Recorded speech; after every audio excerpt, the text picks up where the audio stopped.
Welcome to the first official episode of On a Tuesday with Matt and Dylan. I'm Matt. I'm Dylan. And in this first official episode, we talk everything from ghosts to Inception to Falcon and Winter Soldier. And for our main topic, that's right, it's the long fabled Snyder Cut. Hope you enjoy.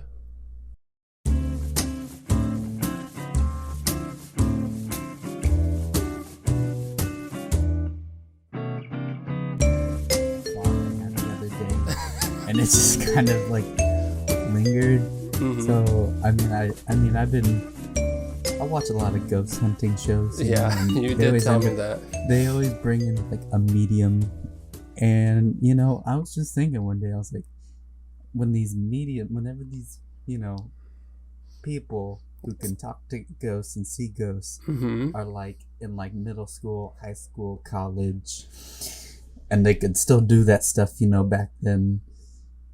Do you think they like had like some ghost friends that were like helping them cheat on tests? Or something? I don't know about that, but I think they definitely had like ghost friends. Have you ever seen the show Ghost Whisperer? Of course. So my mom used to watch that show all the time, and they used to have like the flashbacks where like she's like, who is this person? And they're like, what are you talking about? Yeah, that's so, a ghost. I was thinking about that the other day. I was like, well, like, if you're a medium, you're gonna see dead people all the time, and you're bound to make friends with like another dead kid, I guess. Yeah, I think that they should be required. If you're gonna see ghosts, they should be required to help you with your homework. I think that's like a prerequisite. Yeah, so like that's what I was thinking about. Well, like I didn't even think about homework. What made you think of that? Well, I don't know. I was just thinking about it, and like one of the episodes, one of the shows I watched called The Dead Files. There's like, it's like a cop and a psychic medium. They like team up and they tackle like the haunting case from like two angles. But like the cop finds like background about like the property that the people are living on, and like deaths and other kinds of stuff that like happen there. And then she tackles it from I used to watch Ghost Hunters when I was like in, I think, like elementary school with my brother. Yeah. he loved that show. Have you ever seen a ghost? Do you have any like ghost experiences? I mean, I don't think so. There was like one time. Thinking something you might have seen a ghost? Well, I mean, there was one time in California whenever I was a kid where like, I don't know, I thought I saw something. Like, it was like late at night, everybody was asleep, and I don't know, I guess I've always been this weird, but I had trouble sleeping, and so I'm like in my room, it's dark, there's night light, and I'm like looking at the blinds in the room, and like I could have swore, and I still swear to this day, that like they somehow like opened, and like there was like red eyes. What the heck? There's no way. That's a dream. No. I swear to God, because I remember like I was like looking and I was like watching it. I was like, did that just happen? And like I remember throwing the like sheets over my head and like just curling up into a ball, and just I was like, there's no way I'm gonna fall asleep. And then I guess at some point I did fall asleep, and then I woke up, and then I tried to tell people, but nobody believed me. I've had like times like that where like I've definitely like woken up and thought I saw something, but like also my brain, like I just personally know that I was like half asleep, and I was like probably like just having like a weird nightmare, and then like also I'm just like scared of everything, so like any like there was one time where me and Jen were laying in bed, and I turned over, and like she had her like she was laying flat, but she had her knee up, and it was like she was under the covers, so her knee was up, so I turn and I just see like a shape, like a figure, and I swear I smacked it. Like I was like, I just went, ah! And she was like, "What the heck, babe? What are you doing?" You're like, "Not today." I thought it was a ghost. I don't know. She was like, "So you smack it? Like, what is that gonna do?" It's gonna teach that ghost a lesson. That's what it's gonna do. I was asleep, but it was just like, I don't know. But I know that my brother and my mom both had like instances at my old house where they thought they saw a ghost. My brother said that when he was a kid, he woke up And this is like, this isn't like where you're like half asleep. Mm-hmm. Like, I don't know, maybe he was dreaming. I don't know. I think a lot of times when people see ghosts, they're probably dreaming. But he said that he woke up and he turned and there was like a schoolboy like in his room. Like, I don't remember if he said he had a desk or if he was sitting at the desk, but like he literally said he went, "Hey," and then it disappeared. So like that's creepy. And then there was a time that my mom, she said that she was asleep, and she, I don't know why she woke up, but she woke up and she looked at the foot of her bed, and she saw my sister standing there. And like a little girl, like my sister. I think I remember you telling me this. Yeah, and she was just like, that's terrifying. Yeah, she was like, "What's wrong, babe? Like, come lay down, And then like the little girl didn't move, and so my mom was like, and she like popped up and looked, and like it just disappeared, and it wasn't there anymore. So I personally haven't. I'm glad that I've never experienced any of that, because I'm just a big old baby. I mean, on one hand, I'm glad, but at the same time, I'm like, I kind of want to have an experience, you know. Just, I mean, it sounds like a fun story to have. You just bust it out at a party, you know. But you believe it's all real? I mean, all of it. Yeah, I'll say yeah.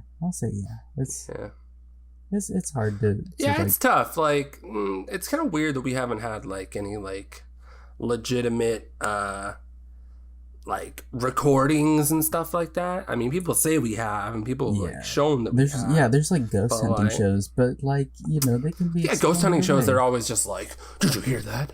Yeah, whoa. I think I'd have to like, you know, experience that for myself, or like, you know, if I go somewhere with like a recorder, and then, you know, I'm like press and play, and then, you know, let it go for a few minutes, and then, you know, play it back, and then I hear something, and, you know, I'm with just, you know, myself or something, then I'd be like, okay, yeah, definitely ghosts. Definitely ghosts. It's just weird that your mind went there to, why is this ghost not helping me cheat on a test? Well, because I was just thinking, like, could they help? What makes you think that the ghost knows? Like, well, like, I just imagine, like, you know, some teachers, they're like, you know, up at the desk grading papers. Oh, so they could be like behind them. Yeah, so like, the ghost. Hey, bro, it's A. Yeah, the ghost is like, okay, 1B, 2D, 3C, and then it just goes that way. And then you know, of course, once I had that thought, then my mind was like, could a ghost help you like cheat your way into medical school? And so like you don't really know what you're doing. You ghost, but or maybe. And then you turn a lot of other people into ghosts because you have no idea what you're doing. Or maybe you like make friends with a doctor ghost who like sometimes helps you with stuff. He's just like, yeah, no, you gotta make a wide incision right here, you know. A wide incision. And then you reach inside and you move the and you pull the heart out, and that's how you do heart surgery. So I mean, I was thinking, you know, that's just the way my mind worked, you know. I feel that. So other than Ghost Hunters, what have you been watching this whole week? Oh boy, I finally watched Inception. The Christopher Nolan classic, Inception. You've never seen it before, but you've watched it now. I have, and it was pretty cool. Honestly, I really loved it. It's a pretty cool movie. Like, it's like, oh man, there's so many layers to it. Yeah, I mean that's the whole thing, is that it's layers, you know. I mean, it was like, so it's obviously like a heist, set up like a heist, except instead of stealing something, they're putting the false, you know, idea into his brain. Spoilers for Inception for anybody who hasn't seen it. From what year's Inception? I'm pretty sure it's 2010. So if you're like me, if you're like me and haven't watched the movie in 11 years, then spoiler alert. I mean, look, you're gonna get it spoiled. Sorry. But yeah, it was just like crazy to watch, because I'm like sitting there watching it, and like I first started it and I was like, okay, I understand why this is so confusing for everybody. This is a very confusing movie. But then But then as it started going, it started making more I think sense. it's one of his less confusing movies. Like, Yeah, it's less confusing than Interstellar and Tenet. Well, when it first started, I was just confused because he just washes up on the shore and then he's just talking with this dude. And I'm like, okay, we're just getting thrown into the deep end here. And then, as like I said, as it started going, I was like, okay, this makes sense. This is I'm starting to understand what's going on here. And then, it starts getting crazy because he's like, they're going into a dream. A dream within a dream within a dream within a dream. And I was like so confused. And so I was good, and then got to like the end part. And I remember hearing the end part where like people would like discuss like, do you think, is it still spinning? Like, is he in it? Like, so I wasn't sure, and then I had some homies in the Discord, our little Discord thing, and I was like, so I'm confused, and they're like, what are you confused about? And I'm like, is he still in the dream? And they're like, no, it's confirmed, he's out of the dream. And I was like, so he's in real life? And they're like, yeah. And then I was like, okay, that's what I thought. He's in the dream. It didn't stop spinning. Well, it looked at the end. It looked like it was about to start. I don't know. I think it had a good spin to it. I think. I don't know. One thing about that movie is, I feel like. Do you like Christopher Nolan? Are you a big Christopher Nolan fan? I wouldn't say. Have you seen many of his other stuff? I mean, I wouldn't say like I'm a hardcore fan, but I mean, I've seen the Dark Knight trilogy. I saw Dunkirk. I saw it. I haven't seen Interstellar. I've seen like parts of Interstellar, but saw Interstellar twice in theaters. Interstellar is on my list of movies to watch next. It's on my list to rewatch because I don't remember it. Well, I remember some of it, but I know that one's like real confusing. And then Tenet is coming to HBO Max in May, and I'm gonna mark that on the calendar. I'm gonna need to rewatch Tenet. I went and saw Tenet at the drive-in because obviously COVID happened when Tenet came out, and I saw it at the drive-in, and man, what a like terrible theater experience. Like I couldn't. Okay, so Christopher Nolan doesn't. Yeah, he doesn't like make his movies like easy to like hear. Like he's like everything's always just like people talking grumbles and stuff like that. So like listening through those car speakers was impossible. Like I couldn't hear anything. And then like I'm looking through my dirty windshield at this really dark screen, and like all this stuff is going on, and I just like I swear I just had like the whole first half of the movie. Me, Jen, and my brother were just like bored. Like, we were just, like, sitting there, like, I don't know what's going on. I don't even really care. And then, like, something happens in the movie, and, like, you kind of start to understand what's going on.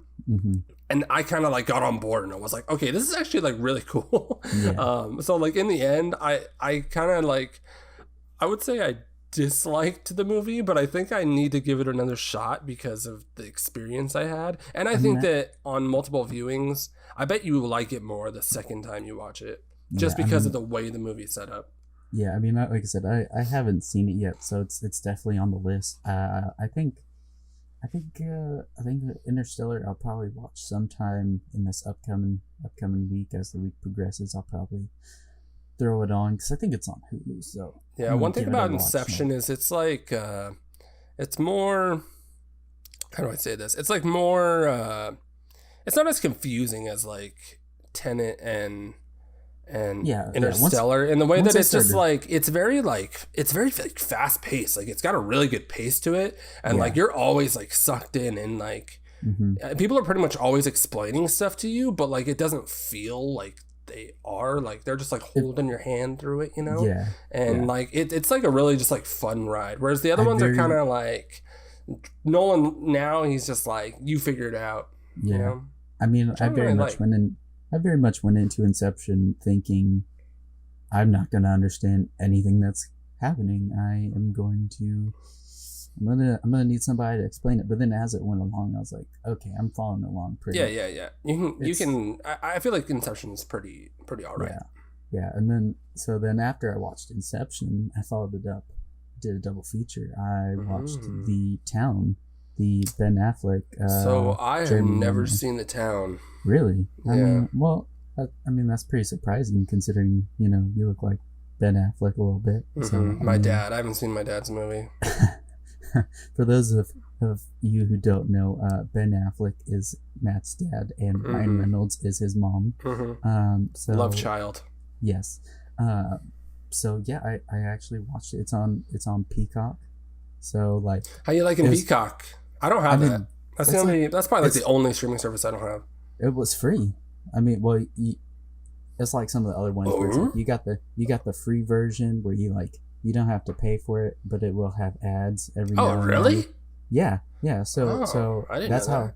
Yeah, and then there's like a $5.99 version, which is like no ad or no. Yeah, no. I'm confused on it. But the point is, I watched it on the free version, so there were like, it was a pretty good movie, but the ads were like really weirdly messing with you, just like intercut weird, just a little bit, because like usually like on like TV they cut like the movie for weird ads. Yeah, and it's so weird, but like I kept forgetting that it had ads. So like, the movie's about them, robbing banks and armored cars and stuff like that in Boston area. And so like, they just robbed a bank, and like the FBI guys are talking, and they're like, we need to go get him. And then all of a sudden it's like, enjoy bounce. And I'm like, whoa, total tone shift. And then I was like, I totally forgot that there's ads. So like, it kind of threw me off a little bit, but then once I got used to it and I just focused on the movie, I was like, it's a pretty decent movie. I mean, I give it what did I give it on? I think I gave it a 4 out of 5 stars on Letterboxd. Oh, you logged it on Letterboxd? I did. I logged it, and I logged Inception. Damn, I'm gonna have to go check out those. Did you put reviews, or did you just I just started. I mean, at some point I'll have to go back and write reviews. Well, probably what I decided, I think last year, at the very start of last year, I was like, I'm gonna write like a review for every movie I watch. And like, it's not going to be like, none of them are in depth or anything. Most of them are literally just me like saying cool, or like something where it's just I've seen some of your reviews. It's just a quick little like, here, I'm going to Google real quick. I want to see, because I watched Inception recently. I think it was like last year.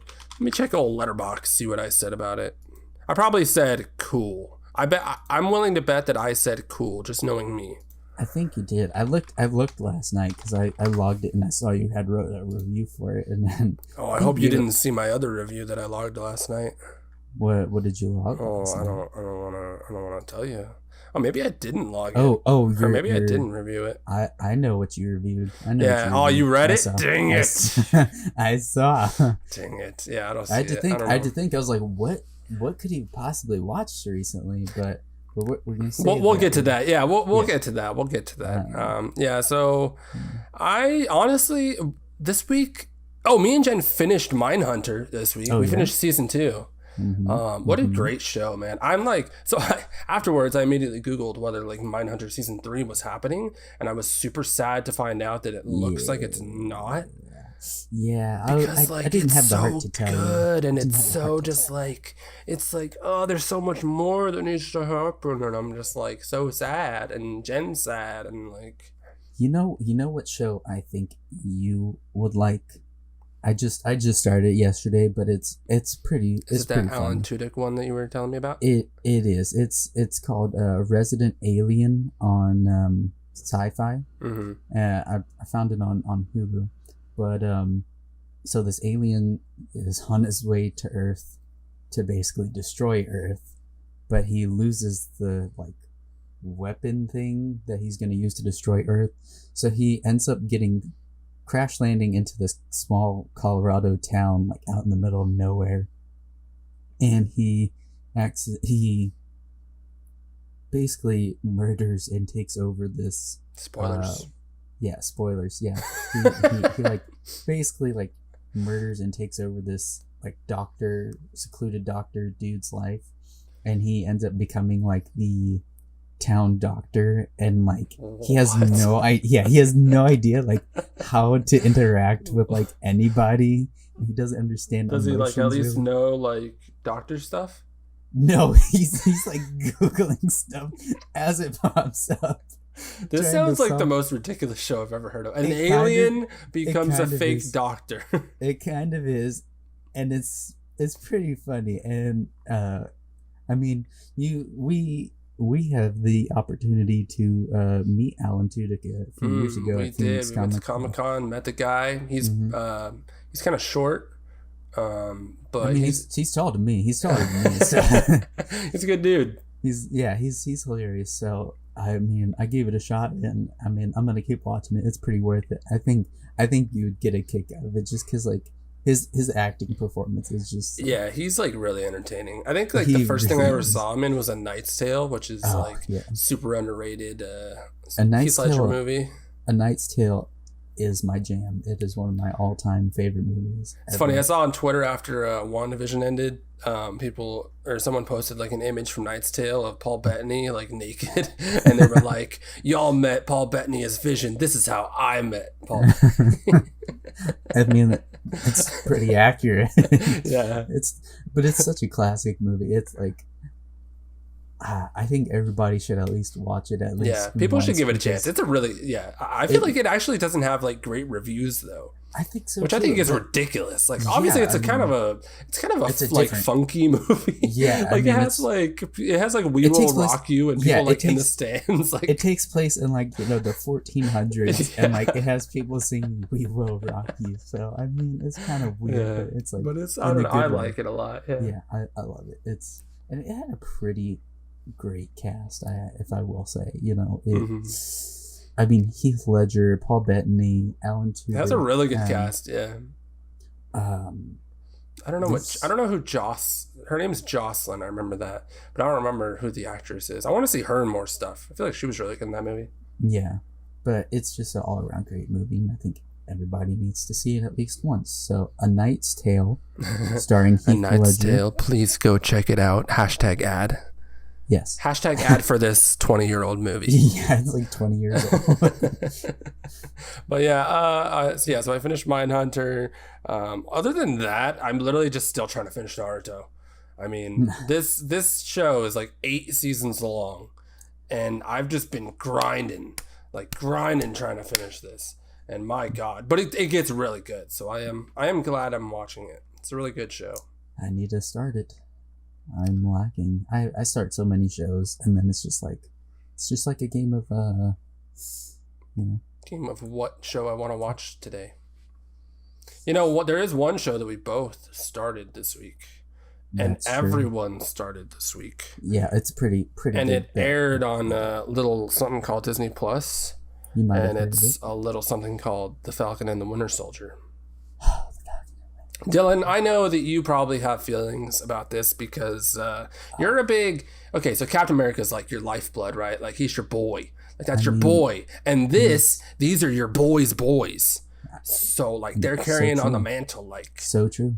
So what were your initial thoughts? This is our first episode. We're going to be reviewing Falcon and Winter Soldier every week as they come out. I think there's 6 episodes, which is a lot less than WandaVision, but they're longer episodes. Yeah. So that makes sense. So what were your thoughts on Falcon Winter Soldier? Man, I thought that it was a fantastic start to the episode. I mean, it very much so. What I'm really excited about with these shows is just the like differences between them. Like like going into WandaVision, and we got exposed to like the the campy, Yeah, we talked about TV last shows. week how like Marvel's is really good at like if like certain shows will be for you, some might not be for you, but like anybody can find something that they like. Yeah, and this one, it felt so much like a movie, just like when this kicks off with like the Falcon like flying stuff, it looked great. It was so cool. I'm like watching it, I'm like, holy crap, that's awesome. It was really cool. He just like it's so cool to see like the way he maneuvers with his jetpack and the wingsuit and all that. Yeah, because it's just like he's just like any normal Air Force pilot would just not know how to do it, but he like makes it look okay. So I have a question that I thought of while while he was flying around. Yes. So my boy Falcon, right? He's out here with his flippity flappity wings. Mm-hmm. Can someone please just get my man an Iron Man suit? Like, he's over here just bare bone. He's gonna get shot in the head and he's gonna be dead. Like, I'm worried about that. I mean, like, it's like he's got his wings for protection, but like while he's flying, like that's not protection. At least in a jet fighter, like you're in a little cocoon. Like, I mean, it's very true. Homie's gonna get shot. Like, one bullet. That's all it takes. I mean, but they would have to be like an expert marksman. But he's not, and he's not a super soldier or anything. So he's not going to be doing no super healing from that. That's true, but he's. I mean, please get my man an Iron Man suit. That's all I had to say. We saw how graceful and elegant he was. Oh yeah, he did. He did a great job gliding through that air. Oh man, so I mean, I don't know. Like I said, they would have to be like expert marks. I don't even know if Bucky would be able to hit him if he tried. He definitely has the practice yet. Yeah, like whoever tries to take a shot at him while he's like gliding through, they would have to be good. And I think it's those skills that also translate well to the ground if he's like, you know, if he's not using the wings. Yeah, he lands on like a helicopter, I think, at one point, like in a helicopter, and like just starts beating people up. Yeah, and he can hold his own. Yeah, he's very quick. So I mean, I agree. Be it like there's not a whole lot of protection, but at the same time, like I don't think anybody's gonna hit him. Maybe he could keep the wings, but just like put the Iron Man suit around him. You know, like if he likes the wings, fine, let him have the wings. He is the Falcon, but like, come on, put an Iron Man suit around that dude. But one thing that I did like that was early on in the episode was the Leaper. That's his name, right? They brought what's his name? Batroc. Batroc. The Leaper. Yeah, Batroc the Leaper, who was from Winter Soldier, who was the guy who went toe to toe with Cap at the very beginning on the boat. I loved it. I loved that they seeing him. I love that they're bringing people back. Just like, hey, you forgot about this person? Well, guess what? They're back. Yeah, when Falcon got on the helicopter with him and they started fighting, I was like, Falcon's gonna get his butt kicked because like Cap barely like he held his own against Cap. Mm-hmm. So I was like, this dude's gonna mess him up. Mm-hmm.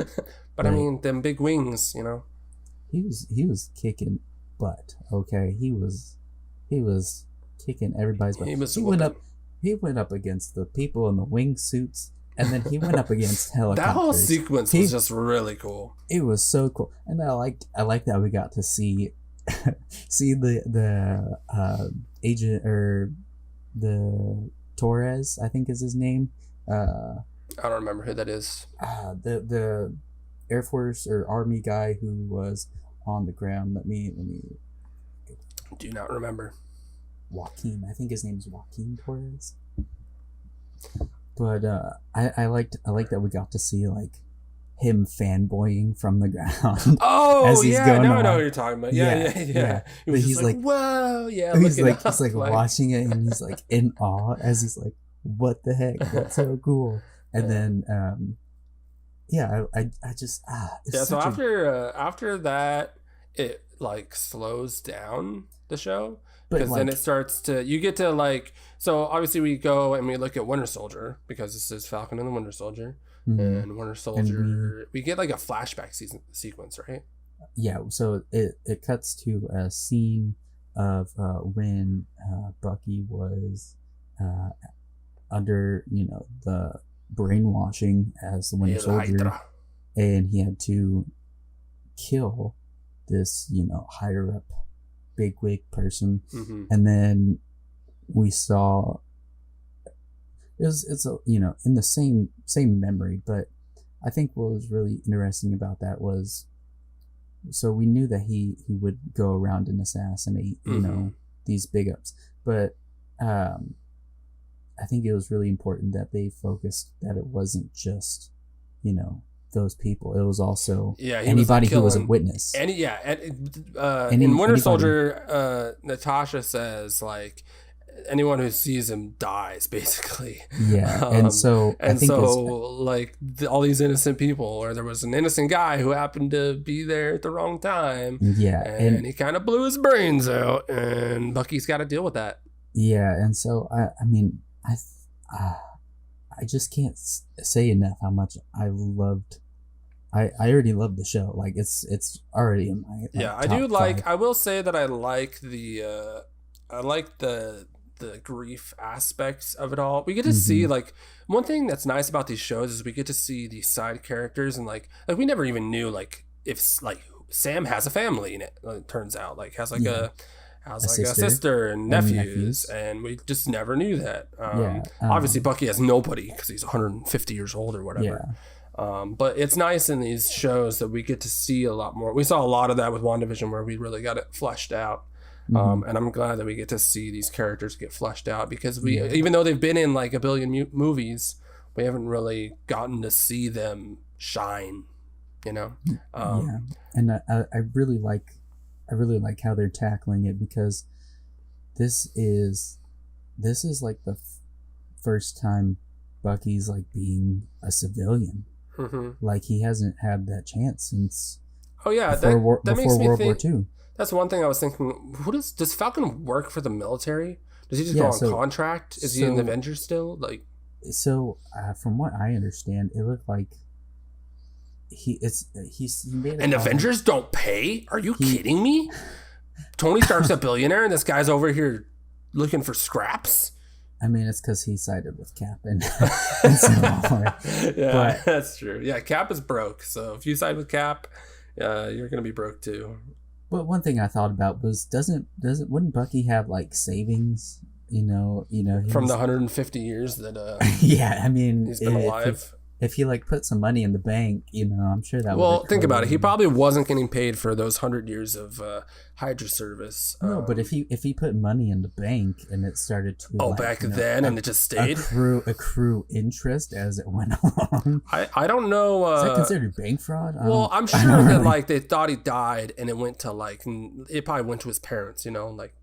Like life insurance type stuff, that all just like it's probably not in the bank anymore. I don't know, but I mean, there's just there's so much good content in this episode, like seeing Bucky wake up from that nightmare, and I don't know, I'm pretty sure a lot of people are probably wondering like, why is he sleeping on the ground? But it also ties back. Well, he's like a military guy. Yeah, I was gonna say it ties back into the Winter Soldier whenever Steve first met Sam.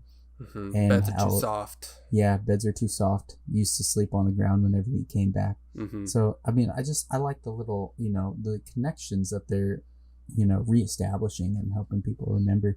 And it's nice to see him deal with that PTSD by trying to just going to therapy. Yeah, going to therapy, and then I liked all the stuff with him talking to the like older guy at the bar. That guy's the dad of the guy that he killed, who was like the innocent guy.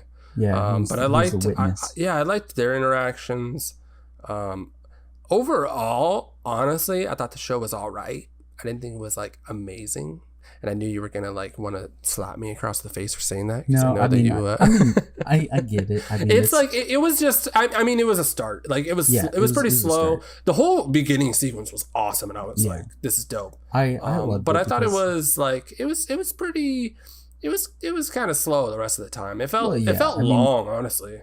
It had to set up a lot. It definitely has to establish. It had to set up the fact that, I mean, Sam gave the shield back to basically the government and the people thinking that's like a big deal. I feel like it's definitely a big deal because he gave it back thinking, okay, we're gonna honor Cap's legacy. There's now gonna be another Captain America.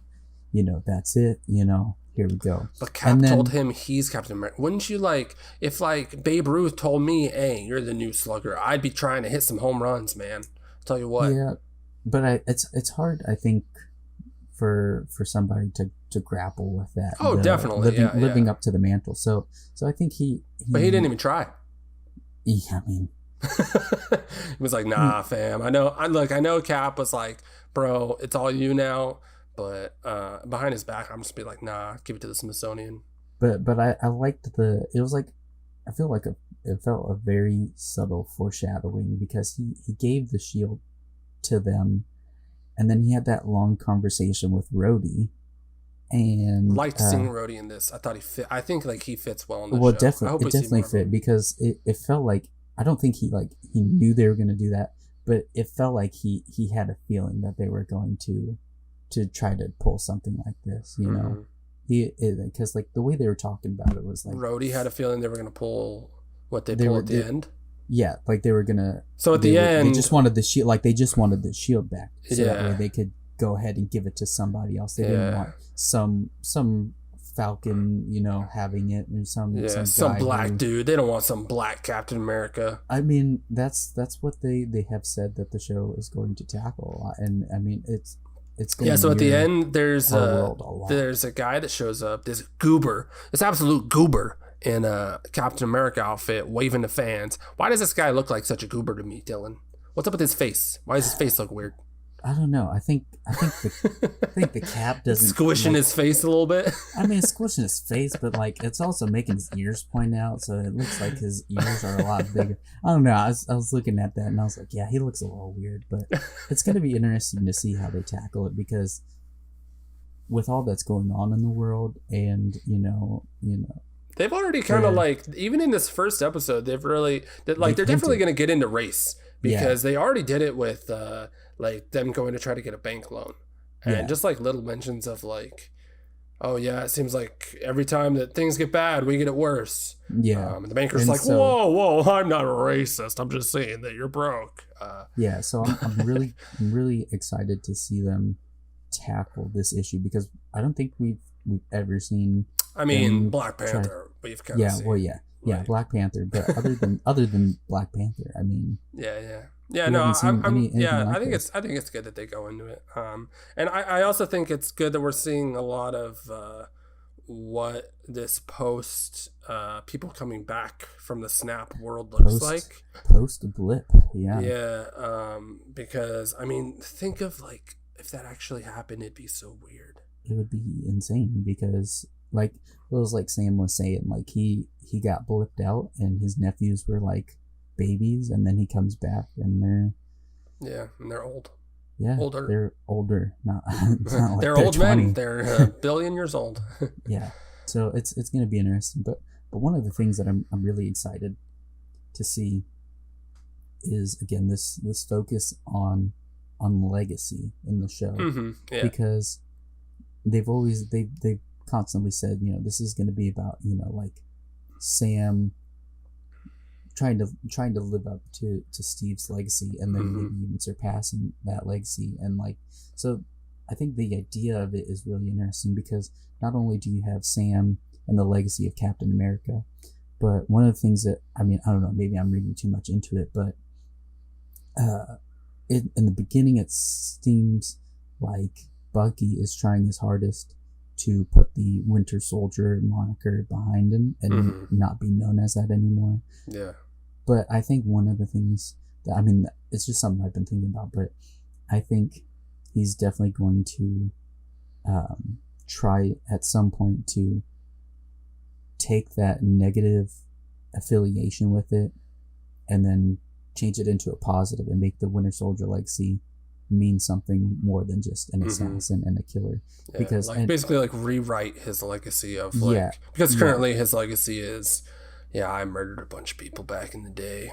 Yeah, because, and like, I think we kind of get a hint of that with him making friends with the dad of the witness he killed. Yeah. And I think it's going to be him coming to terms with his guilt and his grief and what he did, and letting that out and letting him know, hey, this happened, I did this to your son, and it wasn't me, and I'm so that's going to be a rough conversation, tell you what.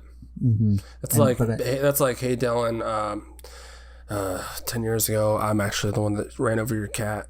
Yeah, it's going to be a tough conversation. Would you talk to me again?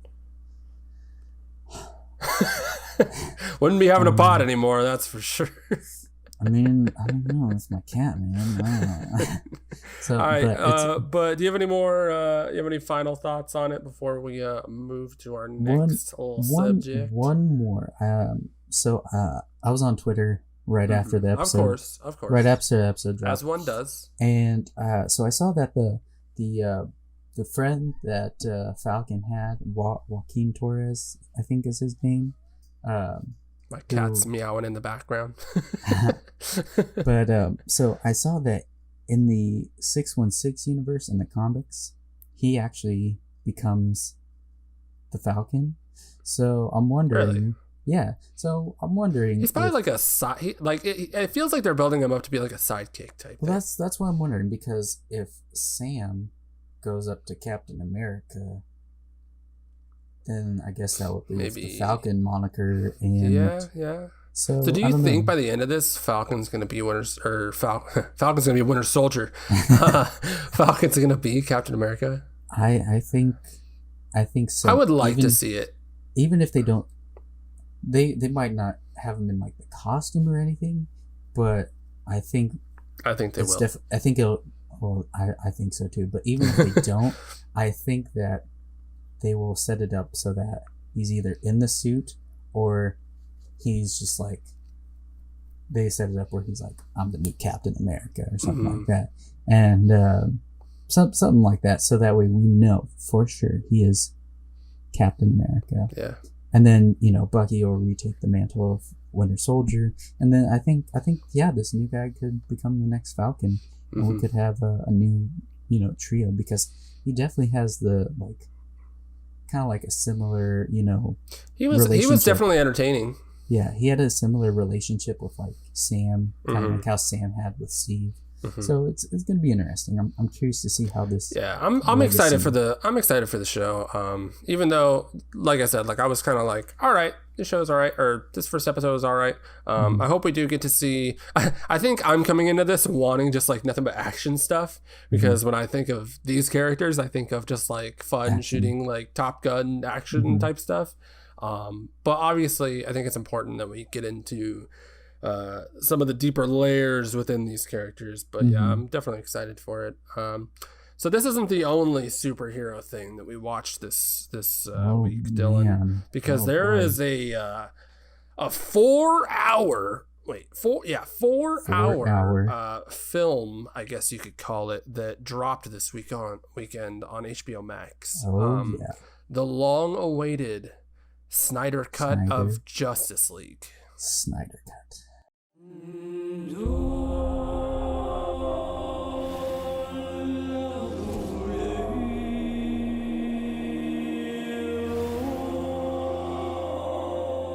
The bell's been rung.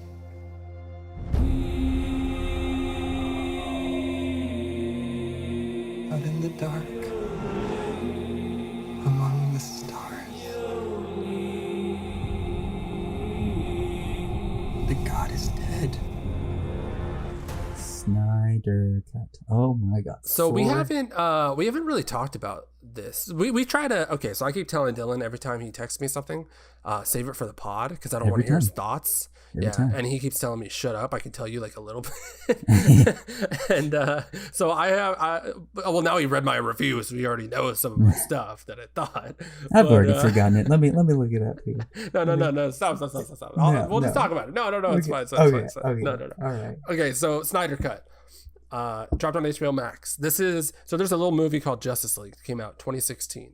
It's crazy to think it was. Was it 2016 or 2017? I don't know. I know it was a while ago. I think it was 2017, like end of 2017. I'll trust you on that. So this movie comes out, Justice League, lukewarm reaction. This one Justice League is kind of half directed by Joss Whedon, because while Zack Snyder was filming Justice League, there was something in his family that happened where he had to step down to deal with family stuff. And so Joss Whedon, director of like Avengers, the original Avengers 1 stepped and 2. In to finish the movie. And what we got in theaters, according to everybody, it was the Joss Whedon cut, was Joss Whedon's vision for what was going on. And I had a lukewarm reaction. Did you like it? Did you like it? I remember the first time, because I watched it twice, because I remember I had made plans with you to watch it. And then you used to do this all the time, where you would make plans with multiple people to go watch stuff. I made plans to watch it with you the first time, and then you texted me like the morning that we were supposed to go, and you're like, hey, somebody for equipment crew can't make it to this football game for ASU. Oh so I yeah, have that to was go. that weekend. I had to go to Yeah. Oregon all like on like literally that morning. I was like packing for whatever, and then they were like, "Hey, you have to go to Oregon." I'm like, "Oh, okay." Yeah. So I ended up watching it once with another friend. And I remember the first time I watched it, I think whenever I watch movies, I like first time I'm just like, that was like first superhero movie for like superhero Yeah, movies. I'm you're like, a big that was superhero awesome. I was like, fan. Yeah, yeah, yeah. that was awesome. And then the second time I watched it, I was just like, huh. I was like, that doesn't seem as cool. I went back in as I thought. Letterboxd and looked at what I rated it, and I gave it 2 stars out of 5. What did I? For my first viewing. I just remember it being. I honestly don't remember much of it. I remember the tone being all over the place, where like they really tried to do. Joss Whedon probably tried to make it more Avengers-y, where we got more of the pop. Like you could tell that just in like the color. Like the colors weren't like super muted. Like it was a lot of pop. It was trying to be more like fun, you know. Well, yeah, which is fine. Like you could do that. Yeah, I think he just found that he had a lot of success with the first Avengers and the second Avengers movie. So he thought, hey, I'll just apply this formula to DC Justice League, and it'll work the exact same. Yeah. And I don't think it did. I'm gonna say that. I just looked at my Letterboxd and I think I had it. Rated as a 2.5 star, and then after I watched the Snyder cut, I went and I just gave it 2 flat stars. I just dropped it half a star because it just So so that happened. Justice League happened. It was fine, and then rumors started flying around that Snyder had his own cut of Justice League. I remember that everybody was saying like, no, Snyder finished the movie. He has his own movie finished. They rewrote it, and it's just on the shelf. And like, there's this one guy I follow. His name is Marcus, and he does the Cosmonaut Variety Hour on YouTube, and he has a lot of. I think he was a film major, similar to you, and he has a lot of like takes on movies or whatever. Yeah, and he has insulted the Snyder fans a lot. Because he was like, if you guys honestly think that there's a finished complete movie that's 100% done sitting like on the ready shelf to release, he's like you are absolutely wrong and an idiot. And he's roasted him so many times because a lot of people thought that it was like it was 100%. Yeah, that it was made and done, and that they went and changed it. And it's not how movies. I mean, from my understanding, that's not how movies are done at all. It's like you can have some like stuff filmed. It'll be like he probably had a rough cut. Yeah, like he probably had some. But I also think that he got off the project like halfway through filming. It's not like he got off in I think around March of 2017. Like it's not like he it was like the movie was done and then all of a sudden they were like, hey, we're switching directors. It was like we're still filming and we're switching directors. Yeah, it was like he was halfway through filming what he had envisioned. Before he had to take a step back and all that. So I don't know why people thought like a whole complete 100% finished movie was just sitting on this shelf, and they were just like, we're never gonna release the Snyder cut. Like, I don't know why they thought that it was just existing. Yeah, so people were like, release the Snyder cut has been a thing for the past 4 years. And people have just wanted this Snyder cut that possibly existed, which probably didn't exist until I don't know if it was this last year, was it a few years back? Like I want to say how it was soon was it? I want to say it was either like tail end of 2019 or like very beginning of 2020. Whenever he was like, the Snyder cut, there exists a Snyder cut, and and he posted on Instagram. As soon as he said that, like everything just blew up. Because like as soon as he said that there was like a trail of events where like then like release the Snyder Cut started like going full force, and then like Gal Gadot, Ben Affleck, all the actors started tweeting like started, release the Snyder Cut, and then that's when we found out about Ray Fisher's his experience on the set, and just like his working with Joss Whedon. He basically like came out with like this statement where he was like, Joss Whedon did not treat us, or I think it was Joss Whedon and one of the executives. It was Joss Whedon, and then Jeff Johns, who is who is like one of the big one of the DC guys, who's like worked on the comics and all this stuff. And then I think there was one other person besides those two, and he came out saying that they it was just so much. It was just that they weren't treated properly, basically. Like that. That like watching the Snyder Cut, I kind of like. It's like, you got shortchanged, man. Like that original cut did not do you justice. That is one. I remember coming out of Justice League and thinking Cyborg was lame. Like he did not have. He didn't have a part. Like he didn't have a lot of content in the Whedon version, like whatsoever. Like it just, which I remember when the first one came out, I probably didn't think anything of it, because honestly when I think Cyborg, I don't think like Justice League. I think Teen Titans. I think like Teen Titans. I think like he's probably he's not like one of the like top tier guys, so that's what kind of I think the reasoning before it that I had. But now watching Snyder Cut, we'll get into it. But he definitely has a bigger part.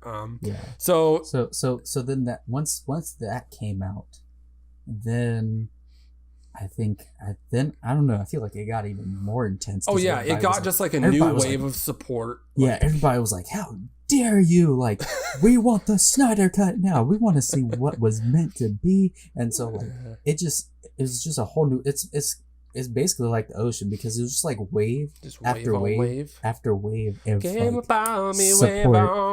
And like I personally, I never thought we'd ever get to see the Snyder Cut. Oh no, there was no way. There was no this was ever going to happen. Like people, we were always just like, dude, guys, shut up. Like there's no Snyder Cut. It's not going to happen. Like you're stupid. And then we are in this year of our Lord 2021. And we just watched the Snyder Cut. Man. So HBO released their streaming service, HBO Max. And with it, one of the things that they announced that was coming to HBO Max was the Snyder Cut. That they were like, it exists, like it's gonna happen. And thus the internet was broken.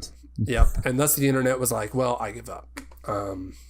The fanboys got what they wanted. That's one question that I had for you was, what do you think of this whole idea of like fanboys influencing the way that films get made and like what studios do with films? Like this is like dangerous territory right here. It really is, because on one hand, they got the release the Snyder Cut right. On one hand, it worked. It really worked, because watching the Snyder Cut and seeing this version of Justice League was far better than what was released in theaters. Yeah, spoilers for our thoughts. We liked it more. Yeah. So, but man, I don't know, because I definitely believe in releasing what the like director has envisioned, and not tampering with and that. It's not like this is like the first director's cut. Like people do director's cuts of movies all the time, where like studios like messed with their original vision, and then later on they get a chance to recut the film how they wanted it to be. But this is just a whole different. This is like a whole different just story. Because of one, the fan involvement of the absolute demand that this Snyder Cut that didn't exist. That's the other thing. It didn't exist, by the way. It wasn't a thing. They literally went and reshot most of the movie, I would say. A lot of the movie. Yeah. Hold on. I want to Google original budget for Justice League and then see how much they spent on reshoots, because I know they basically like paid for a whole new movie. Keep talking. You have to fill the space, Dylan. You have to fill the space. Okay, but so I guess going back to your question, I don't know. It's a tough one because it is very dangerous territory. Because again, on this one hand, it worked, and from what I understand, WB and DC, they really kind of okay. So it wasn't that bad. So the original movie cost $300 million to make. Okay. The Snyder Cut budget was $70 million.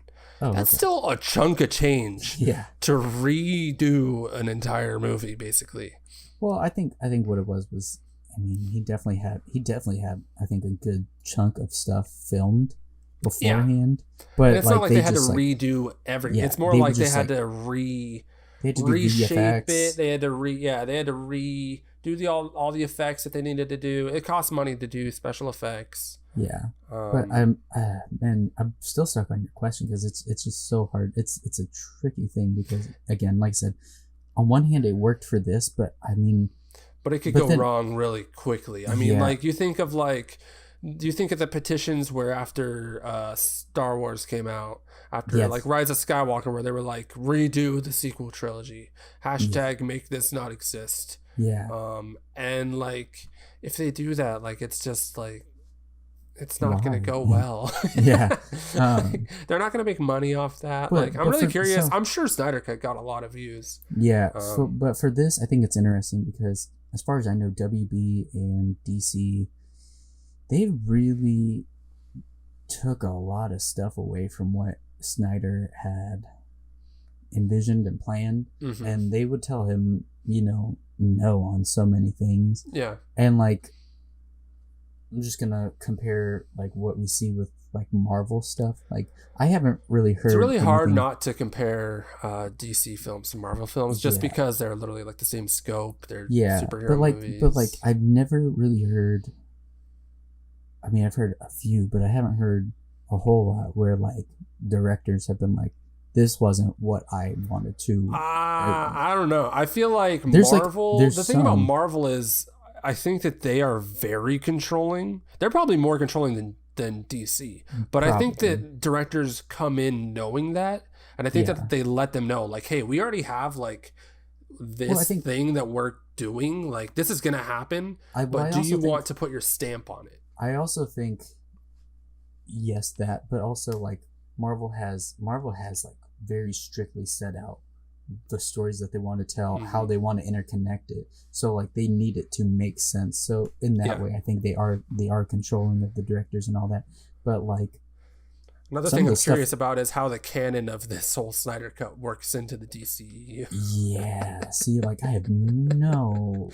I don't know if they're even doing canon. That's actually one thing I kind of like about DC right now is I don't think that they care about canon. I think that they're literally just stuff out and seeing whatever. Yeah, Joker. That has nothing to do with any of this. Yeah. The new Batman movie isn't going to have anything to do... Well, we don't think it's going to have anything to do with this. And they're just they're still continuing this with Suicide Squad. The new Suicide Squad that comes out, that's going to be in this universe. So they're still in it. They're still not. We just had Wonder Woman, which was in it, but it's just weird. It's weird. I'm real confused on how it all, because I very much like having structure and order and knowing what I think we're just used to Marvel too, because they have it so well thought out. That too, but I like to know what exactly is canon and not in those universes, because it's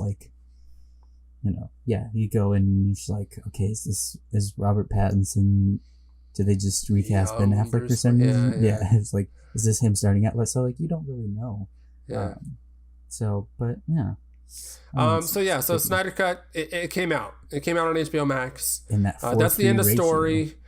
That's the first thing I have on my notes is what up with that aspect ratio, Dylan? It's to protect his vision. Dude, I turned this on. It's so funny. I remember I saw the trailer for the Snyder Cut, and all I could find, I asked my brother because he told me, hey, the trailer dropped for Snyder Cut, and I was looking for it, and I was like, is there a version that isn't this Instagram version? I can't find the actual widescreen this is just Instagram stuff. He's like, yeah, I thought, and we went and looked, and he was like, oh no, I guess it's just this Instagram thing. So I was like, oh, just Instagram, okay. They must have just used the Instagram thing. turn on the movie. Turns out it's all an Instagram movie. You could watch this on Instagram if you wanted to. 4:3 ratio. Yeah, I turned it on and I expected it to like fit the length of my screen there, and it did not. And then like, so like right before it started, it was just like that little note popped up. It's like this movie is in 4:3 ratio to protect Zack Snyder's vision. So what it said.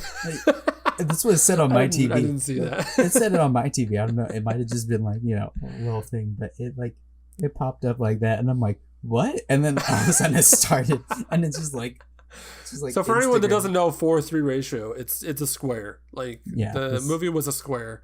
It's not like your usual widescreen. It didn't have any black bars on the top. Black bars were on the right and left. Mm-hmm. Did you like it? And I see some people saying that they liked it. Yeah. No, I did not. I hated it. Like you said, it felt very much like I was watching an Instagram video, and I was just like, dang. And was this done? Was this done because of IMAX? Because this is how it shows on IMAX, or was this done because he wanted it? This was done to protect his vision. I have no idea. Yeah, because I know IMAX. Obviously, IMAX screens are like taller, so they shoot them in a different ratio. I don't know if they're squares. But so this was a square. I saw an argument for it that because of the way that this is like I don't want to say old fashioned or like grainy. I feel like maybe that he wanted that because it gives you like that old feel, like that old old film feel. But when you have this movie that has this big scope with like these like this is an epic, like even like freaking Lawrence of Arabia is shot like in widescreen because it's an epic, because it's this big thing that you want to see. Like that's old. Why are you shooting this on Instagram footage? I don't understand. Maybe 4:3 ratio was all they could afford. Dude, that's true. They don't have to do effects for the other outsides of those that square. And like that is a really good point. Never thought of that. I heard that like he gave up like getting paid money to do this. He did this because because he wanted to do it. So and I think it's smart that he did it, to be honest, because I think he gave up that money in order to make sure he got like full creative control over this, so that nobody could mess with it. And the legacy of Zack Snyder is a very strange legacy. I think of Zack Snyder and I just think of like, I think quality, but I definitely like, he has a style. That's one thing I'll say about Zack Snyder is like, for any director to just like have like you watch something and you know what director that is, like that's an accomplishment on its own. Yeah. His style just happens to be slow-mo and super dramatic, and like this. If you've seen 300, you know his style. I mean, he's making Justice League 300 exactly. movies basically. But do you like his style? Would you say? I mean, like I said, I haven't really seen a whole lot of his movies. I never saw 300 or anything like that. I think it's unique. I'm not saying it's bad, but like I think that sometimes it works and sometimes it doesn't. Exactly. There's a scene in the movie during the football part where we're seeing Victor score a touchdown. It's all in slow-mo all this like super dramatic like blah, blah, blah. I'm like, do we really need like to do this for this? Like that's one reason it's 4 hours is everything is in slow-mo. Like that's why it takes forever, because it's all just slowed down. Oh my god, I never thought about that. I mean, it makes sense for like Flash's scenes, but there are scenes outside of that. I bet he loved doing Flash's stuff because he's like, I can make it slower. It's like it's already like slowed down. He's like, make it slower. Like that scene in. I actually kind of hate that they make the Flash slow-mo, because I'd rather like the whole point of the Flash is that he's fast. I want to see him just zip around, you know. I like when like you watch Dragon Ball Z and people are just teleporting around because they're really fast. I want to see that. But yeah, so aspect ratio, wasn't a fan. No. Snyder's style, I think, like we said, it works at times. Sometimes it's it's just like, meh. what? Yeah. I think it's crazy. One thing I wrote in my Letterboxd review that you've already read is I think it's crazy how tone can like change a movie. Like we talked about how the Justice League version was very like trying to be zippy and like and like funny, like yeah, and like fun and haha. This is not. This is not fun. This is dark. This is serious. And like, it's serious. Which I gotta say, I actually really enjoyed that a lot more than the zippy haha. I did too, and it's like weird because you think of like the Justice League cartoon. Like that's such a fun show, and like it's like that's what I think me and you probably like would want out of a Justice League movie, and yet you're able to do like this super serious tone and have it work like pretty well. I feel like Zack Snyder kind of gets like dumped on for that at times. Like Man of Steel is just brooding, and Superman is supposed to be full of hope. Oh man, I love Man of Steel, so don't.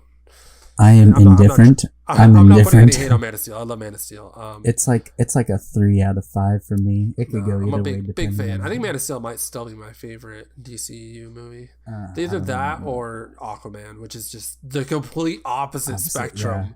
Is where that is just like fun comic book craziness. I have my issues with Man of Steel. I definitely think that the whole brooding thing is because again, he's supposed to be like full of hope and all this, but he's just like, but I think in mopey. This, he's mopey a lot.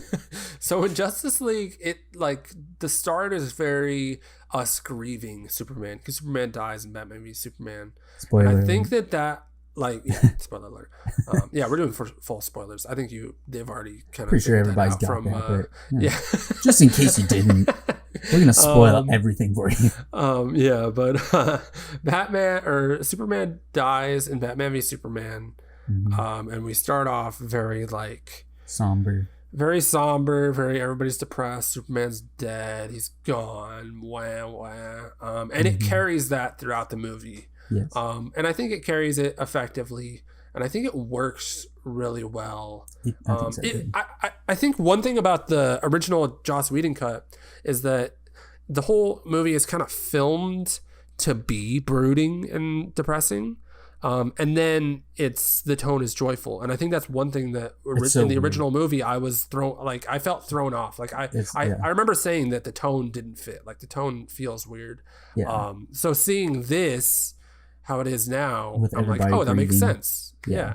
I definitely agree with you on that, because like, you know, and especially with like characters like the Flash, you know, who are just naturally like kind of like chipper and zippy and all that. So like you really have to make sure you're careful about that and don't lean too heavily into like the peppy action kind of stuff whenever you have brooding and stuff that you're supposed to go for. I'm just paying attention to like my your screen is like it's like flashing different colors. I'm gonna see what happens if I turn that off. It's like not sure whether to go yellow or pink. It's so look at it. We'll just ignore it. It's fine. It's fine. Okay. It's not a big deal. One thing with the Flash is I think that he doesn't really fit well in this movie. I actually like so they still have like some jokey moments, and obviously like the Flash is a very jokey character, and like that's just how he is. I think at some points it kind of worked, but like okay, it could be done better. I think the first Flash scene with him in the pet store and then running out into the street and the whole thing with I thought that was very weird. It was just so like plugged into like felt very creepy. Like why is it even in there? I mean, the way he like is like caressing her face. Oh my God, Dylan! I kept watching. I just kept watching it, and I'm like, pick her up and move her to safety. So creepy. That's part of one thing that I had a problem with the movie. Right now, we're just talking about all the problems with the movie. But that's honestly, this movie has a lot of really cool stuff. It also has a lot of like. I put in my review head scratcher moments where it's like, why is this? Whenever like I read that in your review, I was like, I immediately thought Flash scene, like because like I mean like so far the people I've talked to would agree that flashing was just very odd. It was so weird. Again, I had a problem. It was just so creepy because like if somebody's in like danger, like I don't care if you can like slow down time and stuff. Her out, yeah, he's just like looking at her. She has no consent in this. No consent touching whatsoever. her face whatsoever. Oh, also, what is? He just doesn't care about his secret identity. He like flashed off right in front of her. Like he like after he saved her, he was just like he just stood there watching her, and then he just like. Well, I think he kind of realized that he was like, oh shoot, I'm in the open right now. I'm exposed, and so he was like, oh god, I gotta go. Like she already knew like that, like he saved her. I guess he could have like zipped off before he stopped and stared at her. Yeah, she couldn't have known because he moved so fast. Yeah. so he could have just put her on the ground and zipped back in there, but he literally took the time to just stare at her and then be like, oh, shoot. It's because he was being creepy. I think it turns out that Barry Allen in the DCEU, he's a creepy dude. I honestly don't. I'm gonna say this right now. I don't like Barry Allen in the DCU. I don't like this. I don't like Ezra Miller really. Like I don't really like this character. I mean, I'm not a fan. There are parts where like he's like pretty good, but then there are moments where I'm. Which I think is funny because I saw some people saying like the Flash carries this movie, and I think that's just because. Because he had that cool scene at the end. People look. Oh, that was a very cool. We'll get to it. It was cool. We'll get to it. Yeah, we'll get to it. Okay. Yeah, I'm not a huge fan of the Flash in this. And one thing I put in my review is, didn't Ezra Miller like choke out a fan like last year? That was like a very, very big thing that like came out and then just went away the next day. Is he canceled or no? I mean, I don't up in the air question mark. He still has a Flash movie I don't like set. the whole cancel culture thing, but I mean, people were calling for him to be canceled, but I don't know because then it came out. It was like, oh, the fan asked to be choked, and I was like, okay, but he choked her. Yeah, he he choked her. And then my second thought was, why would you ask somebody to choke you? I was like, I prefer to breathe, but okay, you do, you know, kink shame. I prefer to breathe. I mean, but yeah, I mean, that was very weird because. I mean, look, like he was already in the movie. Like, what are you gonna do? Like, if you're gonna make the Snyder Cut, obviously he's gonna be in it. You're not gonna recast Flash for the Snyder Cut. Yeah. I'm just curious what they do going forward with him. I think he's definitely the Flash would work a lot better in his own movie. Yeah. He worked a lot better in the Justice League movie for Joss Whedon. I think so because Joss was trying to make it a little bit more, you know. Yeah, it was more fun. His tone. Yeah, but in here, it felt a little off. Yeah. So I'll agree with you on that one. One thing, so early on in the movie, we get this Wonder Woman sequence with a bank heist. Was this in the original cut? Part of it. I don't think as is. I think it was part of it. Because I'll tell you what, dude, Wonder Woman is just the coolest character in these movies. Like, she just, like, the way, whenever she's blocking all the bullets from shooting all those people, that was just, like, I think that might have been, that scene was probably my favorite scene in the whole movie. It was just really cool because she's just, like, started off from one end and she just, like, and, like, and then she just, like, even if she couldn't block it, she just, like, moved. Yeah, I was just thinking, like, Patty Jenkins, come on, we need to see more of this in your movies. Let's go. But, yeah, that was, I believe that like part of that scene was in the movie. I think so too. I think part of it was, but I don't remember being blown away by it like I was this time. Yeah, well, that's because I think a lot of the Snyder cut is Zack expanding. It's a lot of the scenes that he added gives context to the scenes. Yeah, a lot used. Yeah, one thing about the Snyder cut is its context, like. With the Justice League original cut, there was a lot happening that there's so much like stuff happening, and it was just like something would happen, and then like it would be like, all right, cut to the next scene, and like we get like Steppenwolf talking, and then let's get into the plot of this movie. What's the plot of Justice League? Okay, so Superman's dead, and Steppenwolf So knows there's this that big alien monster guy named Steppenwolf from the war, no, not the war world, from Apocalypse. from Apocalypse. And he knows that Superman's dead because he had a weird moment with Lex Luthor aboard the Really ship. cool opening sequence where he screams and everybody hears it. So much cooler. So much cooler. So much cooler than the phone. That's how I knew we were in for a different movie, because it didn't start with a weird CGI Superman face. Dude, that's one thing I missed in this movie. Where is my CGI lip Superman?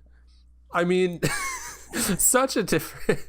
As soon as it Just such a started, I was like, different movie. okay, this is going to be a completely different experience. Oh, God, dude. Didn't I can't start believe off- that happened. I still can't believe that they Two did kids- such a horrible CG lip over Superman's face. 2 kids interviewing Superman about what he likes about the world.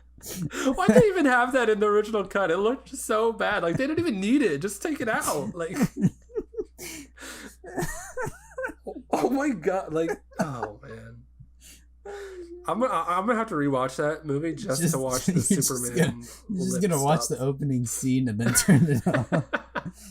Oh man, wait, that was your first clue that the movie was gonna be completely different, was because it didn't start off really weird. Yeah. But, yeah, I really like the opening sequence. Okay, so the plot. So we have Steppenwolf is this alien guy, and there's these things called mother boxes. Mm-hmm. Do you like mother boxes? Are mother boxes cool? Mother boxes are pretty cool. I think in the original Justice League, I was like, these are lame. Just like these are just like a means to an end. But like they in this, they were pretty cool. Yeah, they expand on it more in Young Justice. If you watch that, it explains them a lot more, and they're pretty cool. So Steppenwolf knows that Superman is dead, and he can finally like probably take over the world because Superman's like super strong. So he's like, okay, crazy how strong Superman is in this movie. So P. Yeah. So Steppenwolf's like, hey, I disappointed Daddy Darkseid over there, and yeah, we get like not just mentions of Darkseid, we see Darkseid multiple times in this movie. So he, in an attempt to get back on Darkseid's good side, his light side. So he attempts to conquer basically Earth. Now that Superman's dead.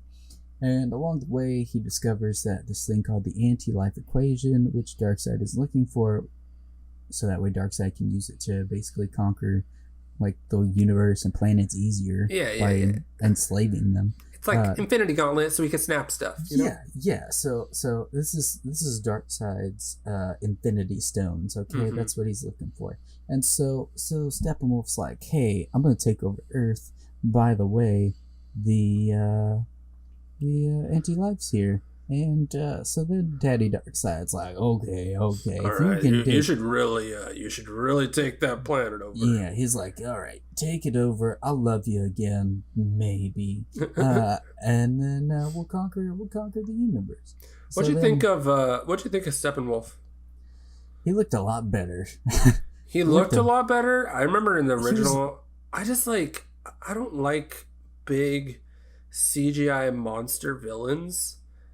Like whenever it's just it has to be done right. So you got Thanos, right? Mm-hmm. Thanos from Marvel. The Infinity War starts off with like just him having a conversation, and it's not him just like being a big CGI monster. Mm-hmm. And I think that Thanos is like the perfect like way to do that, where you make sure that it's a character first and a big CGI monster second. I remember seeing the original Justice League, and that was one of my many complaints, was that Steppenwolf was such a lame like Justice League villain. Like, this is your Justice League, and you're gonna have this lame like side thing that no one's ever heard of. He also looked, in my opinion, just really weird. He looked dumb. That first time. He still looks weird, but now at least he's got like cool metal metal armor thing. Like I think the first, in the original cut, he looked weird because it literally just looked like the actor, but with just, like really bad CGI. And this one, it's just like, it looked like a monster, like an alien. Like it's weird how it did like a flip where like in the original he might have looked more human, but he got zero character, while in this he's definitely alien, definitely a big monster. But I feel like he actually got a little bit of character work, which is good. Did. Yeah, I really liked that. I actually understood why he was there, what he was doing. He was trying to please Daddy Darkseid, like you said. In the original, we just didn't get any of that. Yeah, he was just there. He was just like, okay, I'm gonna mess up the world here. Yeah. So that was one thing that I really liked about this version, is that they actually like gave him a little. He's still just kind of like a big CGI monster at the end of the day. But at least they tried. Yeah. But yeah, so then the Justice League tries to stop them, and that's the whole plot. So they have to like assemble the Justice League. A lot of this movie is them assembling the Justice League. It takes them like 3 hours to actually assemble. Yeah, because this is a 4-hour movie, remember? Yeah, so 4-hour movie? Is this a movie? Are we saying this is a movie? When they originally said this was going to be broken up into parts, I thought they were going to be episodes on HBO Max. And then it turns out you turn it on and it just says part 1, part 2, part 3, part 4. I knew that's what they were going to do, and I was like, that's kind of weird, but okay. So you didn't like that? I mean, I didn't need the subtitles to know what part we were in. Just play the movie. So let it keep going. I think that it's a really... I actually think that maybe they should have done it as episodes. Just because it was so funny. I told Jen, I was like, hey, are you going to want to watch the new Justice League movie with me? And she's like, yeah, sure. And she was like, yeah, it's sure. And 4 hours. Yeah, it's and then she's 4 hours long. Thanks. And she's like, no way. And then I was like, oh, but it's like broken up into episodes. And then she's like, oh, okay. Well then, for some reason, our culture has this thing where we're okay with watching 10 episodes of hour-long shows, but we don't want to watch a 4-hour movie. Yeah. In one sitting. Did you watch it all in one sitting? I did. I watched the first half hour, then I went and did something, and then I came back and watched the rest of it. It was such a long 4 hours. It was like I said, a lot of this was just exposition to scenes some of the scenes that we seen in the OG Justice League were enhanced by these extra scenes, but that's basically what it was. It was just a lot of exposition, and it was honestly, when you think back on the movie, it's a lot of just like, I think that one thing, whenever Wonder Woman was explaining the past and what happened, that was cool. I was like, this is an exclamation, or this is a, why can't I think of the word that you just said? Oh now God. I'm blanking on Exposition. This is a big dump of that, and I thought it was just like so. I hated the voiceover for it, but the scene looked cool. It was cool, like seeing like the lanterns and stuff like that. And also, was that Zeus shooting lightning out of his hands? Yeah, that was so cool. And then I think it was Ares who shooting the bow. Well, that was Artemis, I think. Ares was the one who just like took a gash out of Darkseid's. Oh, that guy! Yeah. But Darkseid was a chump in that. That's one thing. This is your big villain. Like, come on, dude. That's one thing that I was thinking about, and I've been thinking about since it premiered. Was that he's a chump? He got taken out by this an axe. An axe beat him. An axe to the freaking shoulder, and he just goes down for the count. Should have gone for the head. So like in the Discord, one of my friends was asking like, who do you think wins, Thanos versus Darkseid? And in my mind, God, I'm like, if it's Darkseid from that scene, it's definitely gonna be Thanos just taking him out, taking him to task. Just all he has to do is all Thanos would have to do is take his giant sword thing that he was using against the three Avengers. Slice him up. Because apparently Darkseid has no defense against sharp weapons. Darkseid is a straight chump, dude. That's one of the first things I thought was, if they ever like continue with this, I'm gonna be like, nah, Darkseid ain't really much of a villain. He's a pushover. Yeah. And Superman in this, by the way, is OP. Just so when Superman finally does show up, there's a part where when he shows up to block an axe swing from Steppenwolf and literally just takes it on the shoulder and it does nothing. This is the same axe that was just straight up pounding Wonder Woman and Aquaman like thousands of feet away, and Superman just takes it like it's nothing. And then he says, "Is that all you got?" Oh my God. Like, how is he so overpowered? Oh man, he's stupid overpowered in this movie. Like, how do they justify that? Yeah, I don't know. And like, especially, so we're kind of getting a little ahead, but like, so I read I'm fine with jumping around this time. I don't think we need to go like scene by scene. Yeah, there's I'm cool with just like jumping around to like whatever you want to talk about. Yeah, so like I read some of the stuff for like the supposed sequel that Snyder had planned, and like it involved around him basically like, so it was like Superman entrusts Batman to protect Lois Lane in the future going forward. And then Darkseid... Bad move, buddy. Darkseid ends up, like, killing Lois Lane. So then Superman somehow loses hope or whatever and then turns to the dark side. And works for Darkseid. Yeah. So I'm like, okay, that makes no sense whatsoever. He would just get mad and then want to take out Darkseid even more. I mean, wouldn't they do, like... I thought all that... So they have an epilogue for this, which is, like, it shows that like dream sequence. So in the original Justice League, there was this dream sequence that Bruce Wayne keeps having where he's like desert Batman and like. Wasn't that a Batman versus Superman? You're right. It was. It wasn't. But wasn't there some in Justice League? I thought so, but I vowed maybe never not. to watch it. I don't remember. I vowed never to watch it again, so I can't say. But yeah, so there was this desert epilogue that I thought was lame, to be honest. Like, I thought it didn't need to be in there. A truce, Bruce. Do you disagree? Did you like that epilogue thing? I mean, it was. I'm glad that. It's nice to see a Joker Batman interaction. I did like that. It's cool. People were saying it's the greatest Batman Joker. People weren't saying that. Comicbook.com was just trying to stir people. Yeah, but I'm like, that is not the best interaction whatsoever. But I like that he did have a vision or a plan of stuff to do going forward. I don't know how good it would have been. Yeah, one thing I wrote in my review was, after watching this, I'm weirdly excited for the future of the DCEU, even though it doesn't really have a future. Really kinda doesn't. Like, what is the future of this? Like, because now we have Snyder Cut, where like we don't know if this is the canon or if the other version is canon, or if they even care about canon. We have like all these rumored movies where things like, I feel like things just kind of get made as the directors like finish. Like Wonder Woman came out because like they were ready to make it. That's not because it's part of some big plan or anything. Yeah. Suicide Squad is coming out because they got James Gunn, and James Gunn had an idea for it.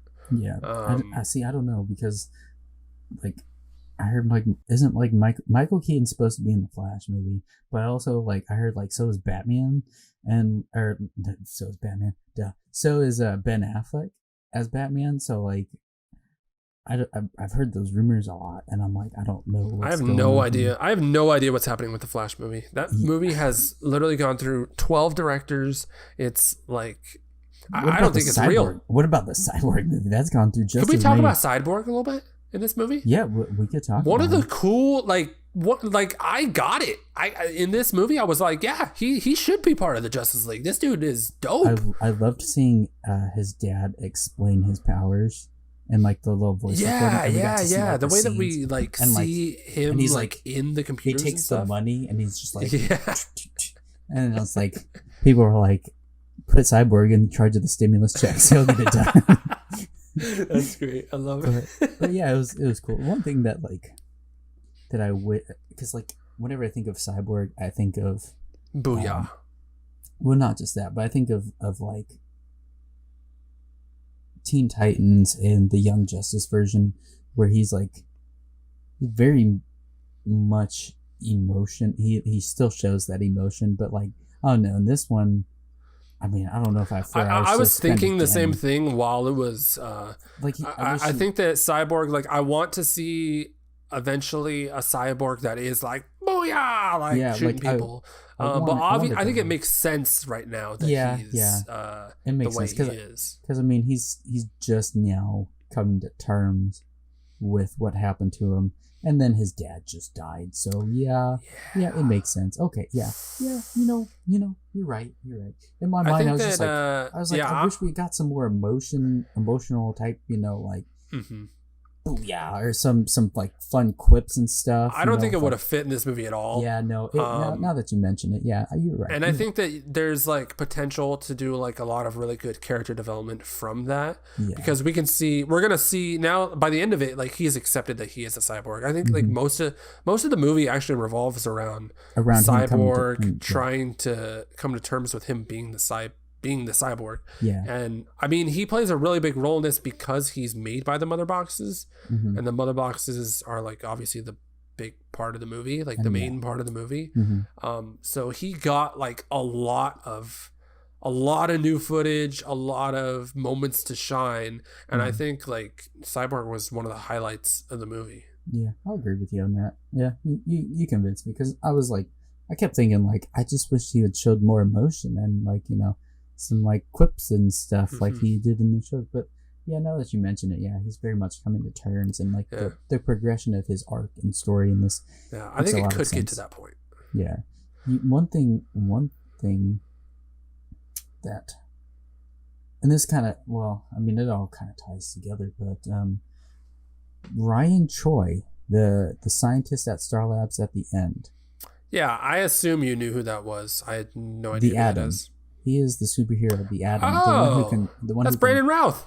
Yeah, well, yeah, on the CW, he's played by Brandon Routh, who was Superman in his former superhero career. But yeah, he plays, Ryan Choi is the Atom, and I'm very mad that, I mean, he didn't have a lot of scenes in the Snyder Cut, but like, I mean, it's still, dude, like, they added so many like.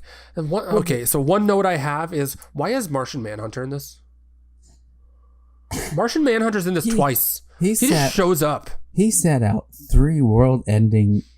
Well, yeah, I would say by the end he's like, I am ready to help you guys. I would say Doomsday could have been a world-ending. Bruce is like, thanks. Yeah, thanks, bruh. Yeah, so he sat out the Battle of Metropolis against the Kryptonians. He sat out against the fight against Doomsday. He could have prevented Superman from dying in the first place. Okay, and then he sat out the fight against Steppenwolf. So yeah, what the heck was the point of him just being in here? I'm really curious for people who are not comic booky at all, who decide to watch this, because I think that for comic book fans, this is a really fun and good movie. I think that for anyone else, they're gonna be confused. Bored because of how exposition-y it is, and then 2, like, there's just so much comic booky stuff where I feel like if you don't have some kind of understanding, you're just gonna be like, you're just gonna give up. You're gonna be like, I don't care about this. This is dumb. I am happy that they did put Martian Manhunter in here, even though it was for like, I was just like, wow, what?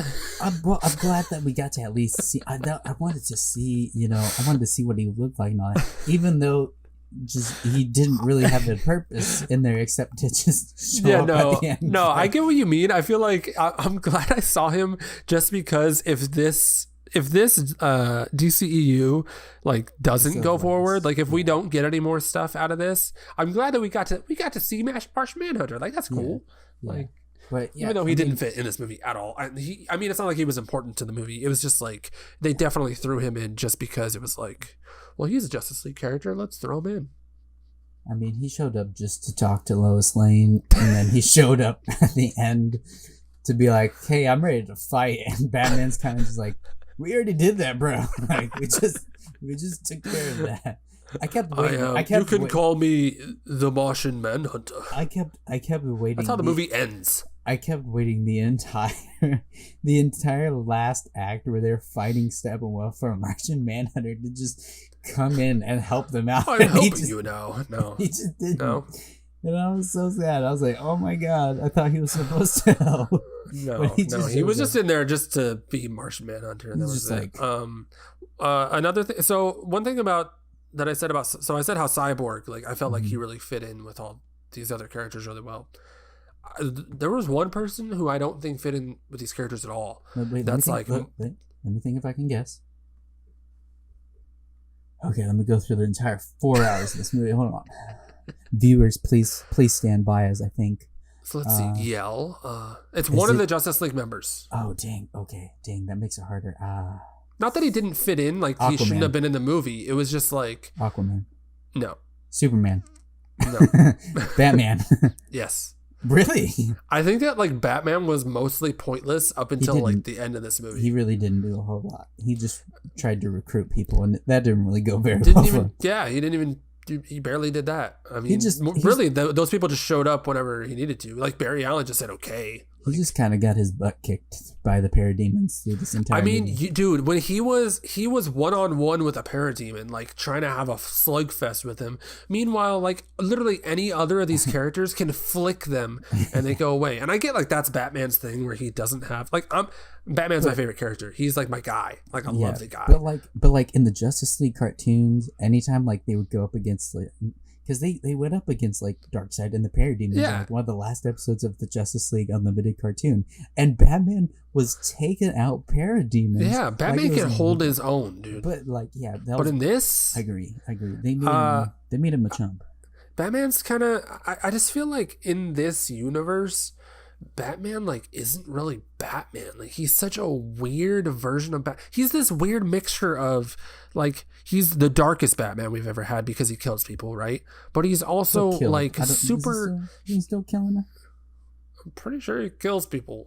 I mean, he might. Batman v Superman, he killed people, didn't he? Well, yeah, but I'm talking like post Superman's death. He might have been like, you know what? This dude was right. I don't know. I haven't seen him kill anybody. I mean, since. he hasn't killed anybody since. You're right, but parademons. I mean, those count as people, probably not. But he definitely killed some of them. Yeah, he definitely did. He still has machine guns on his Batmobile. Let's just say that. I did notice that. I was like, but that's one thing I will say is by the end of the movie, whenever he busts out his Batmobile, and like that's usually how he like levels the playing field and like can be on the same level as these guys is with his giant gadgets that just destroy stuff, which I thought was cool. Like his Batmobile flying through, like machine gun and everything, like that was cool. But I feel like Batman's just such a weird character. He's such a weird version of Batman. Like he's dark where he kills people, and yet he's probably like the quippiest of all the Batman. He's like he's very light. Like he's very like not brooding. I still maintain that the best Batman we have probably ever seen is Kevin Conroy's interpretation in the cartoon. Yeah, because it balances the darkness of Batman with the moments where he can be, sincere with like, members of the Justice League or members of the Bat family. So I maintain that. I just think that like Batman, his whole thing is tactics and brain power. Like he's really smart and he's got the tactics. In these, I mean, Alfred does all his tech stuff. Cyborg helps make his thing fly. And like, what were the plans? He took out probably like 5 parademons in total while everybody else took out the rest. Dude, my boy Batman, he's probably the low point of this movie for me, which kind of sucks because I like Batman. I think I'm like, it's funny because whenever like Batman v Superman, I like Ben Affleck Batman. I agree. But now I'm kind of like, he's not. Is he good? Yeah, I don't know. It's weird. They've really messed a lot of stuff. DCEU is a strange universe. Is there anything else specific that you want to talk about? Oh, I have one thing that I am very curious about. Go ahead. Well, okay, so in Aquaman, does Mira have an accent? Doesn't. I know.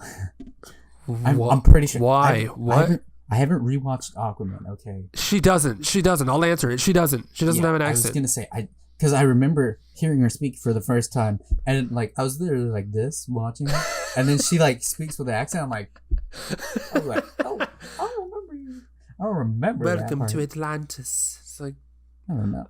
Obviously that's a tiny thing, but it was like that's another thing where it's just like canon does not matter in these movies at all. I don't know. She lost that accent real quick in Aquaman. That's a whole lot worse than like Scarlet Witch losing her accent. She still tries to keep it, but that was just a straight switch.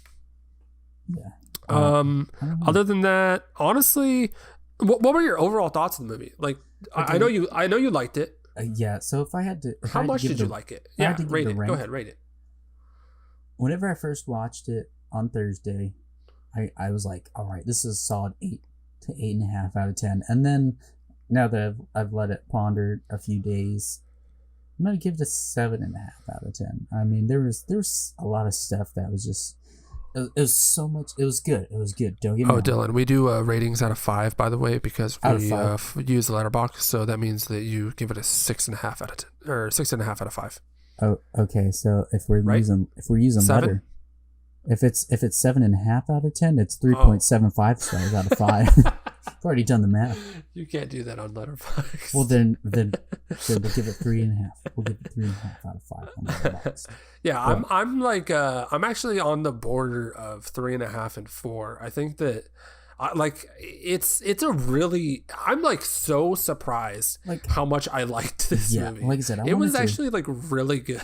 Like I said, I wanted to give it an 8 an 8.5 whenever I first started, and then I let it ponder a few days, and then like I said, there was just like, it was good, but like so much exposition. There were scenes that could have been like shortened. Dude, did not need to be 4 hours. It really didn't. Even the epilogue, just like, really, that was like 15 minutes. Yeah, and then I can't get over the whole Barry Allen just caressing her hair and face as she's falling to what I assume would be her death if he hadn't saved her. That's one more thing. The music choices in this, the soundtrack. What is going on, man? I don't know. There are just some weird music drops. I thought it was funny that don't match at all. I thought it was funny that like almost every single time Wonder Woman was on, her theme played. Like, but everyone else doesn't have anything. She could have just like walked on screen, and then it's that they change it to like, and so like, she can, I remember. Yeah. So she like literally could just walk on screen and like it would play. Yeah. I'm like. I don't know. I liked it though. Like her theme is pretty cool. It's pretty. I think that adds into the whole Zack Snyder being very dramatic. This is a very dramatic movie. It's very like moody, and I think that it works for the most part. But also, it's like, all right, Zack Snyder, you're kind of just like stroking your own ego here. Like, you're not making the most important thing on the entire planet. Like, chill, bro. Yeah, like I said, it just. I started off at an 8.5, but it's a 7.5 because could have been shortened in some spots. And then again, I can't leave it, viewers. I can't leave the Barry Allen scene where he just caresses her hair and face as she falls to her death. Yeah, it definitely knocks down the score at least half a star. Just that one scene right there. Yeah, there's a lot of shots in this that are like just there to look cool, which is fine. I'm fine with that.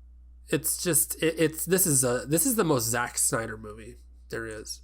And that's not a bad thing, but it's also, I don't think it's a good thing. This is the Zack Snyderiest of the Zack Snyder he's ever been.